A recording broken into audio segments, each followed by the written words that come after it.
Welcome to Threads of Enlightenment. My name is Ken Primus, and I am your host. This episode, we're going to talk a little about self-love. We're going to dig into what I call the first aspect or the first space that you as an individual need to be, you and I need to be. And many of us have gone through our life, have never, ever had a chance to truly love ourselves, or even, began that journey. And it is a wonderful journey.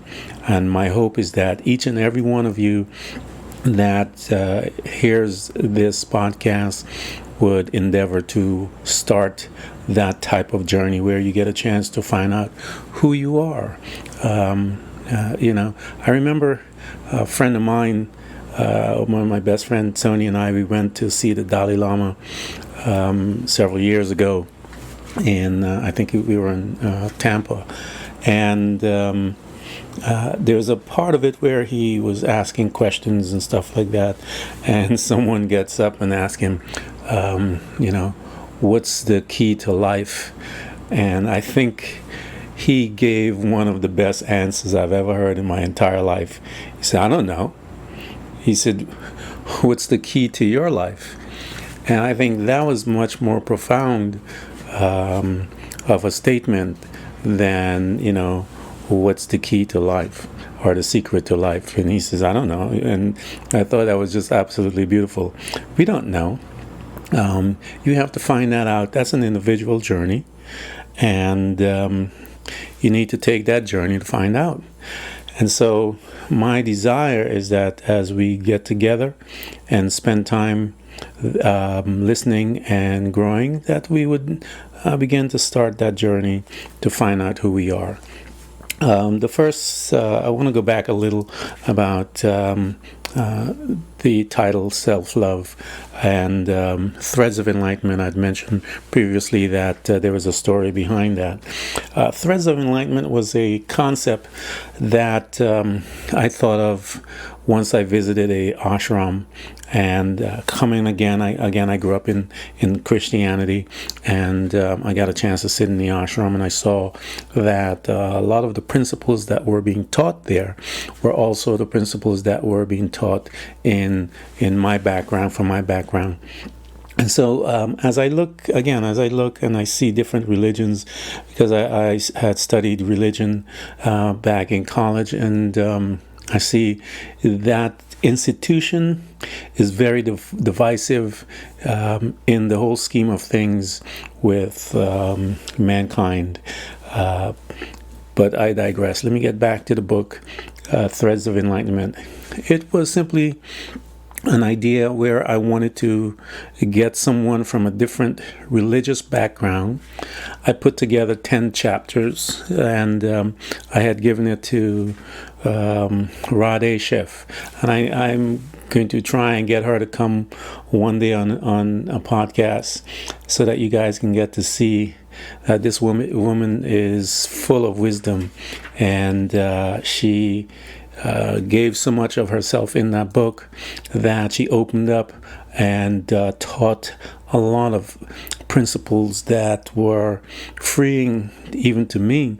And that's the concept that I would like to continue, is that you and I, from whatever background we came from, that we were able to collectively walk together and help each other out and help us to become the best human spirit that we can possibly be. Well, the first, she is from the Hindu background. I'm from Christianity. And again, I came up with these 10 chapters because I felt that these are 10 places or spaces that each and every one of us have to visit in order to become mature. We have to, because it's a process. We have to shed things. We have to free ourselves as we move from one chapter to another.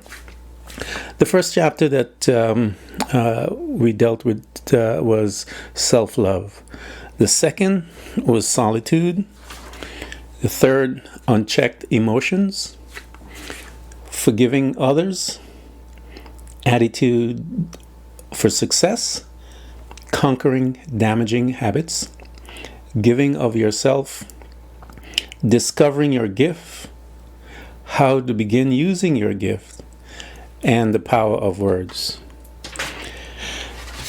These stages, we're going to take a look at each and every one of them, and globally also we would look and bring in insights from other people that are part of the self-help or personal growth industry. And I am one that love to recommend books and read books, and we will be doing some of that for you to get a chance to read, because it's our responsibility to get wisdom and understanding and use it to free ourselves, and so that we can be the best that we can. And so as we dig into self-help, we'll get a chance to expose some things about what you have believed and how you can change your belief system. And the belief system is a gift that is given to every single human being, everyone. And so it is that ability to take in information, and that ability to have that information lodge into our beings, where it hits into our spirit, soul, and body, and it becomes such a part of us, and then we begin to act, and it governs everything that we do. As I mentioned to you, that how it comes and become a belief. It starts from a thought. We talked a little at the end of the last episode about how the Bible says, Jesus said to his disciples, take no thought saying. And that principle is that when someone says something to you, that you would take this thought into your being, you would then deposit it, you would then confess it, and then you would act on that confession, and then it manifests and bear fruit.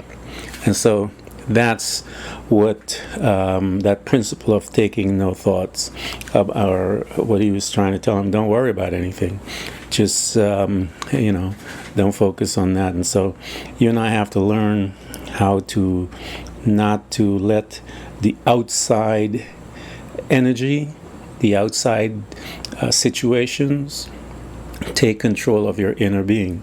And so you're going to have to learn how, when someone says something that is out of character, out of your belief system, that would naturally get you upset. Our goal is that we would just take a breath and respond out of a different space other than anger, and where you would turn around and verbally abuse that person as well. So how do you find self-love? I know there's a quote that I remember. Someone had said, this is how you find self-love. You dig, you isolate, and you ache from being lonely. You heal, you accept, you look in the mirror and see God. That is self-love. And self-love is simply a journey. It's continual. And I know Roda, I'm going to read some excerpts from the book about what she had said about self-love, and you'll see the wisdom that is in this beautiful person that she is. Let me give you her perception of what self-love is. Self-love is a point of origin for the ever-expanding experience of self. It is the big bang of the eternal internal. It is a commitment to strip myself of judgment, criticism, unworthiness, arrogance. In other words, to strip myself of my ego, which tells me I am better than or less than what I am. For to love myself unconditionally does not mean to look at myself through a rose-colored lens of my ego, but rather to look at every strength, every weakness, every unique characteristic that distinguishes me from you. What a beautiful expression of what self-love is from her point of view. And again, the purpose of putting this book together, and I wanted to get an insight, and then one of the reasons why I also picked a woman other than a man, because I wanted to get a female point of view for each and every one of those topics. And my concept, and I believe that when you have a male and a female that are true partners, that they look at a situation from several different angles, and they get to see that more clearly, and as a team they're able to handle that situation and become victorious through it. But I think in our society, a lot of us, we quit before when any type of we're in a relationship that is a good relationship, the person, you guys love each other, and you allow other things to come in and destroy your relationship. I had to learn, and that whole process is how this book came about, Threads of Enlightenment.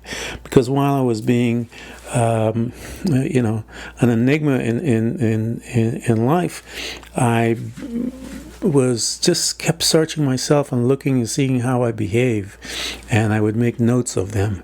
And so at the end of it, I find myself, I've done all the things that I wanted to do, and my lifestyle, and I find that it wasn't fulfilling at all, and I needed more, and I started to look for more. And so I started looking at myself. I remember I had pulled away from my friends and cutting ties with people to gain and become a better human spirit. So you have to make tough decisions, because not everyone wants to get to know who they are, and not a lot of people ever do get to know who they are. And so in my process, after I started pulling away from everything, I started going on dates. I would take myself on dates. I would go to the movies with myself. I would go to the restaurants by myself. I would just take walks, and I would commune with myself. I would talk and say, "Okay, Ken, how is it going? What's happening? What do you need to do to change? What do you think you need to do? How are you going to do it?" These are the type of questions that you start asking. I start looking at, what do I have now that I can change? What steps do I need? What book can I read? What find tools?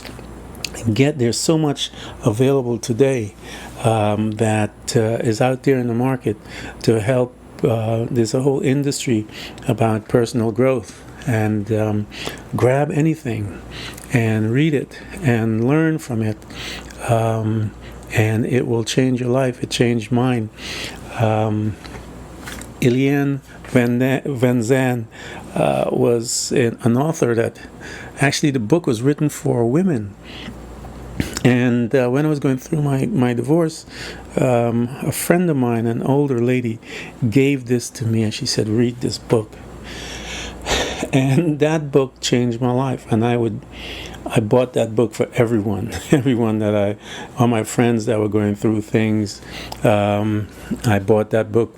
And that was my gift that I was giving to people for years. And I actually can't even remember the name of the book, but I will get it and post it in the podcast so that you guys can get a chance to read that book. The principles and the wisdom that woman have saved my life. And so this podcast is to help save your life as well. And as we walk together, we can help each other. But this journey of self-love is, you have to face, you might be You might find yourself to be an ugly person in the sense of internally, not physically, and you have to fix it. You may look at yourself and go, "Wow, I'm ugly," and then fix it. Then start the process of fixing it so that is no longer you. That becomes no longer you. So Jesus makes a statement where the people came to him and says, "Hey, what's the greatest commandment?" And he said, "To love the Lord thy God with all thy heart and with all thy might, with all thy strength, and to love thy neighbor as you love yourself." That is the problem that the world have today. People don't love themselves. The Buddhist teaches that if you learn to love yourself, you respect the smallest of animals, you have a totally different outlook into my life, your life. And so if you and I begin to disagree on a particular topic, because I'm in love with myself and I see the value in me, I'm going to see the same value in you. And so we can have our disagreements, but I value your life as much as I value mine. And so I am not going to do anything to harm you. And so we have, if it's an exchange between two people that have a revelation of who they are and the value in their life.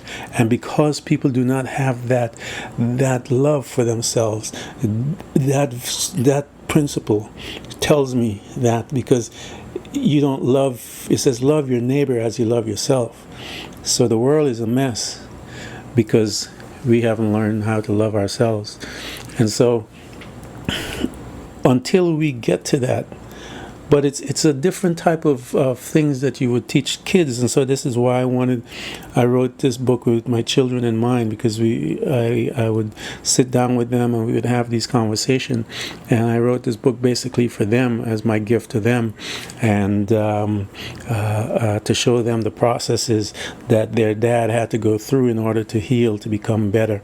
And I wanted to give them that gift. And so you have to learn to love yourself. It is the beginning of the beginnings. You got to forgive yourself. A lot of people don't forgive themselves. I carried guilt for years. Guilt governed my life. It governed my life to the point where it was brutal. I'd find myself walking and my thoughts, I'd be in that loop and couldn't get off that loop. And I mean, there are times, come on guys, I remember it would get so dark in my life that I'd sit there and want to know, how to end my life. And, I had 5 boys to take care of, and going through things, losing my family. It was dark. But I had to learn how to stand up. We talked about in the first episode about the prodigal son being with the pigs, and he made a decision and he stood up and he said, "Hey, if I go to my dad, I'm going to have food, so I better leave this place and go and hang out, go to my dad's house, and because the servants are eating better there." And so he purposed in his heart, and he got up and he began to move. And so you and I have to begin to move. You have to begin to be kind to yourself. You have to speak kind to you. Stop being so harsh on yourself. Stop being so demanding on yourself. Stop being so mean to yourself.